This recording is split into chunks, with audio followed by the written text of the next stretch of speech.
Hey everyone, welcome back to Cars Fuse. You're in the right place if you're a Mercedes-Benz SLK owner or a DIY enthusiast. In today's video, we're diving into the Fusebox diagram for the Mercedes-Benz SLK models from 1996 to 2004. This guide will help you locate, identify, and troubleshoot any electrical issues you might face with your car. So, whether you're a pro or a beginner, stick around, this one's for you.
And that's it for today's guide on the Mercedes-Benz SLK 1996 to 2004 Fusebox diagram. Hopefully, this video helped you understand the fuse locations, what each fuse controls, and how to troubleshoot common electrical issues.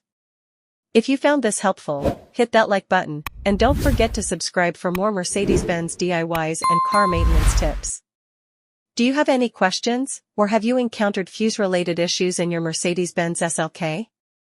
Comment below, and I'll do my best to help you out. Thanks for watching, and I'll see you in the next video.